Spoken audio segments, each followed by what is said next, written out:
If you are on a date and you really like the guy, I really want to bag this guy, you've got to be wearing this. If I'm having a day where I'm like, you look rough, I put this on and I'm like, you've gone from a 4 to a 6. I hate to be the bearer of bad news, but it's nearly autumn.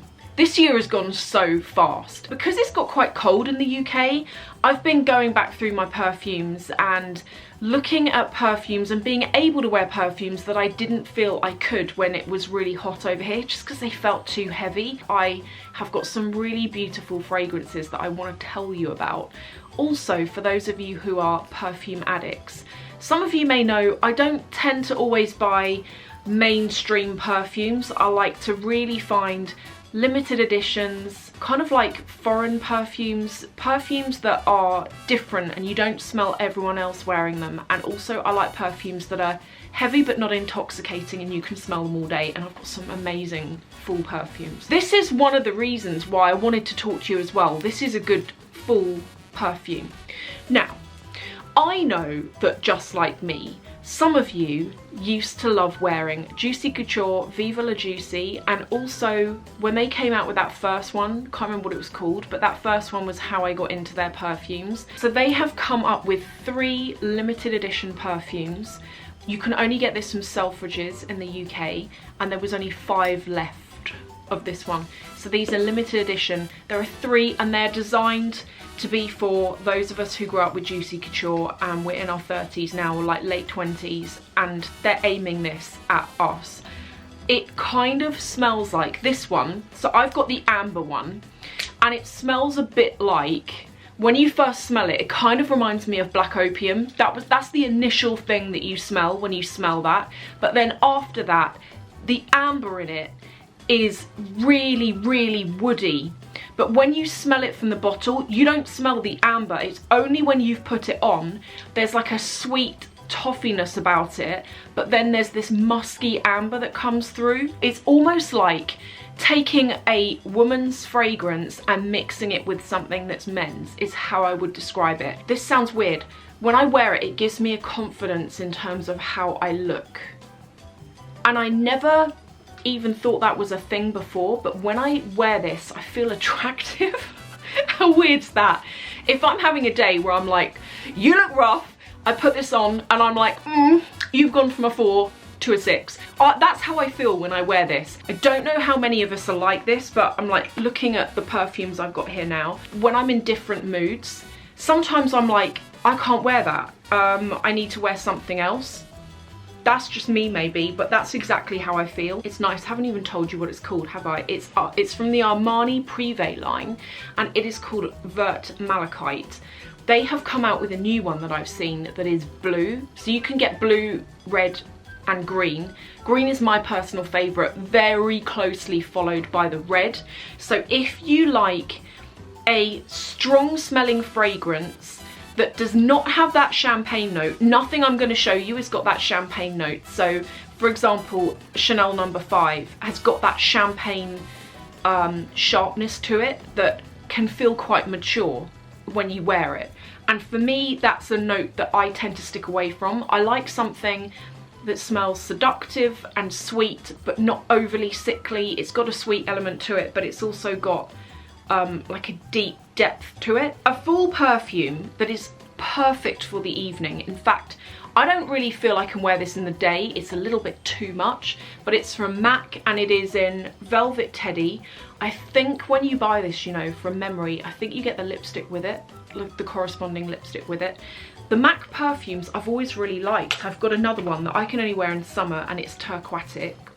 Beautiful. I've been wearing this since 2007. If you are on a date and you really like the guy and you're like, I really want to bag this guy, you've got to be wearing this. This is the perfume equivalent of a little black dress. It is sexy. It is like chocolate and toffee, but in a grown-up way. It's not like I'm 12 years old and I want to smell like chocolate. This is a grown woman chocolate smell. Next time you go past MAC, please smell this. This is what happened to me. I smelt it and I was like, what is that? I have never smelt that before, and every time I wear it, especially guy friends, They're like, what is that smell? Like, it is, you're gonna pull wearing this. 2 more autumn fragrances, then we're moving on to everything else, and there are some really good ones here that you won't have heard of. Oud Save the Queen. I said earlier I really like oud based perfumes, but a lot of the time some of them are very strong and they are quite masculine sometimes. I like oud because I like the complexity of it. Incidentally, oud perfume, oud, I think it's wood based, you know, I think that's the core ingredient and where it comes from. It's synonymous with the Middle East and it's got quite an exotic smell to it, and when you buy oud based perfumes, normally there are other elements mixed in with the oud as such. When you smell oud, if you've never smelt it before, it can be a bit like, whoa, what the hell is that? Like, it's very different to any perfume that you will smell, and if you smell the wrong oud for you, it can put you off. But once you find the right one, whether you know that you like more floral notes, or for me with oud, I like vanilla notes, but not vanilla as in 12-year-old vanilla. I mean that kind of complex, more grown-up vanilla. And this is one that I discovered about 2 years ago, and it's beautiful. It's by Atkinson's. It's called Oud Save the Queen, and there is also an Oud Save the King one as well that is David actually wears it. We've got like his and hers. Like, if you don't like the exact notes of this one, you could totally wear the men's one. That's the really good thing about oud, is although there are some that you smell them and they definitely feel more masculine, who cares? Then the final fragrance is this. This is Jo Malone. I've been wearing it all through summer, but I feel like this is quite a transitional perfume. I totally wouldn't wear this in winter because it's slightly too floral for that. It's Jasmine, Sambac and Marigold. Now, I gotta say, when it comes to Jo Malone colognes, like perfumes and stuff like that, I've always been into Jo Malone candles. I really like them. But when it came to colognes, I'd never actually bothered buying them because I thought, why do I want to smell like a red rose candle? Does that make sense? I kind of always felt with their stuff as well, it was too floral for me. I thought, I don't really want to smell like that. I like the smell in my home, but I don't want to smell like that. Anyway, a while ago, Jo Malone sent me this, which is Peony and Blush Suede. I think I've told you the story about this. I'd never tried this fragrance before. I came home one day, walked into the house, and I was like, what is that divine smell? I went upstairs, David's taking a bath.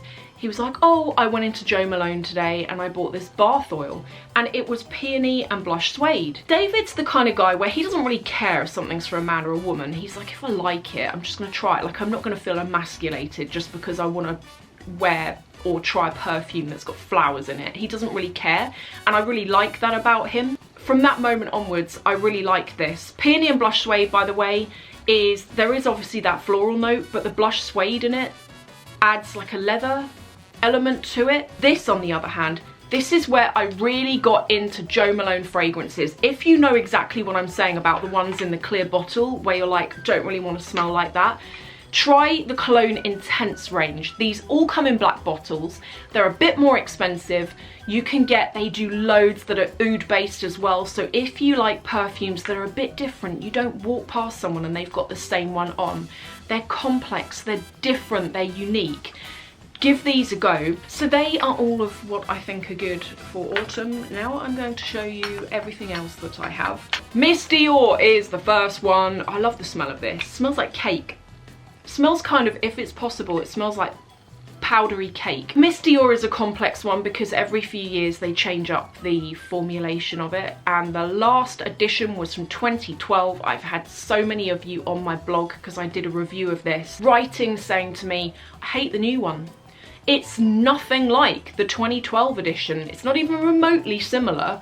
And where can I get something that smells like the 2012 edition? Because now I'm a bit screwed. That was my signature fragrance and now I can't get it anymore. I do not know why some perfume companies do this. If you take, for example, this, which is another favourite of mine, this is Black Opium. This I like to wear at the end of autumn into winter. This is real good stuff. At least with Yves Saint Laurent, they made Black Opium and they were like, yeah, it's kind of different to classic opium. They created this as like a diffusion perfume, so it's a slight offcut. It's called something different. It's there for anyone that wants it, but if you're into the original, that's still there as well.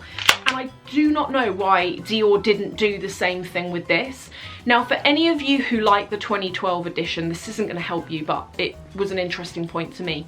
Don't forget that before the 2012 edition, there was lots of people that enjoyed, what was it, the 2005 version or whatever it was. There were loads of people that liked that and then hated the 2012. I didn't like the 2012 edition. It was too strong. It had, for me, I felt like it had that champagne note, which I feel is quite mature, and I didn't like it. This came out, I'm like, I'm all over it. I don't generally do florals, I don't really love them, but when I do buy them, I like to buy the ones that have got an element of musk to them, would you say? I think so. Like, for example, Jo Malone fragrances, Red Roses, I'll take that as an example.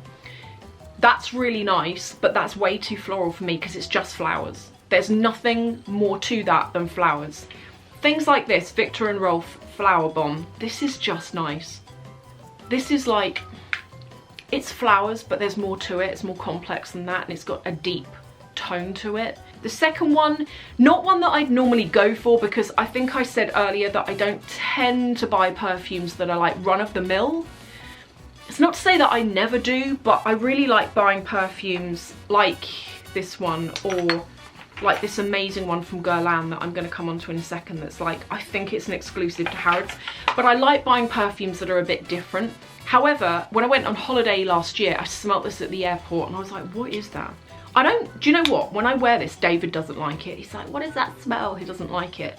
It's floral, but it's kind of got that depth to it. I'm so rubbish at describing all of these. I've got more oud going on here. Yeah. These two. No, I've actually got three. Let me include three in this. I don't even know if this is oud, but it smells like it.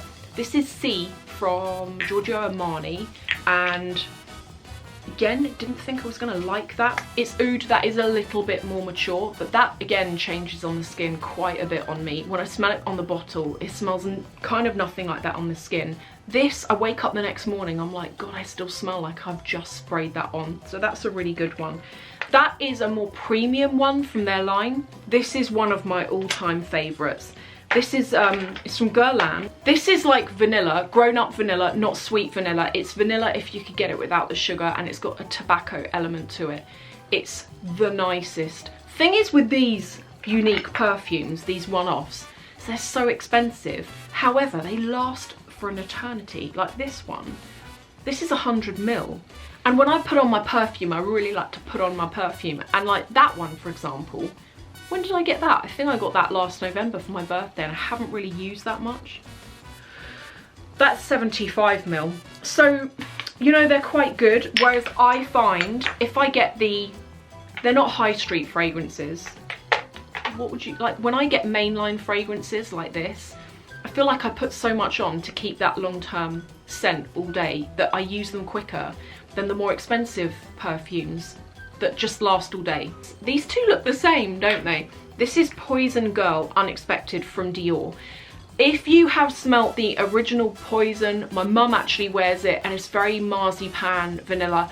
I find it too heavy for me. It's very sweet, and it's very kind of oppressive, I want to say. But I've got to say, it smells nothing like the original. Like not even like 5% like the original. It's like its own thing. It's sweet and it's really nice, but I do find that I put on tons of this. The other one that's really good is, this is another one from Viktor and Rolf. It's called Bon Bon. See, I would only really wear that in the summer. That's, I want to say it's kind of similar to that. Don't know how you describe these. This is called Turquatic, and I want to say that they are both quite aqua. Like they're not floral at all. Don't know what you call these kind of fragrances. Like if you smell Acqua di Gio by Armani, you know how it's quite clean and it's not floral, it's not sweet. It's kind of, I don't even know what that is. Turquatic, really nice smell from MAC. I always struggle to get this actually, they're always sold out of it. This reminds me of when I first met David, and about 6 months after meeting him, I got my first proper job, and I used to wear this all the time in the office. This was like my favourite fragrance. And what was really weird is when I was working there was this lady who was like way senior to me. And she kind of was quite a miserable person. She used to sit on her own. I don't know why that. She actually took her desk into a corner and used to sit on her own, whereas everyone else, you sat in groups kind of thing. And she always had, she was never particularly nice to anyone. Things that she said to me really stick into my mind to this day, because it was always so rude and personal and nasty.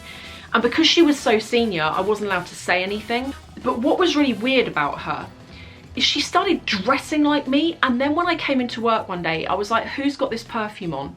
And it was her, and I was like, that's odd.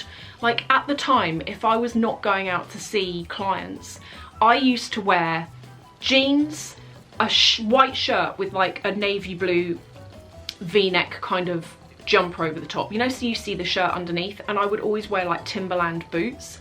That was just what I was doing at the time. I felt really conscious about my body at the time, and I kind of wanted to hide it as such, and I always used to dress like that.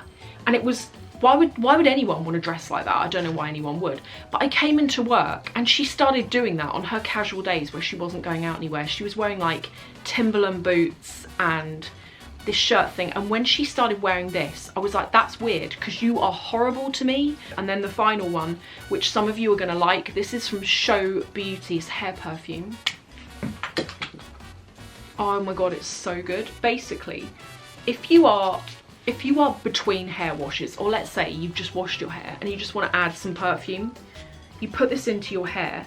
I don't really know how different this is to putting any perfume in your hair, frankly. I'm assuming that it's better for your hair, maybe, but it's probably not. It's probably just like a marketing thing. I bought it because I liked the concept. In summary, if there are 3 that I could recommend to please go and smell, it would be these 3.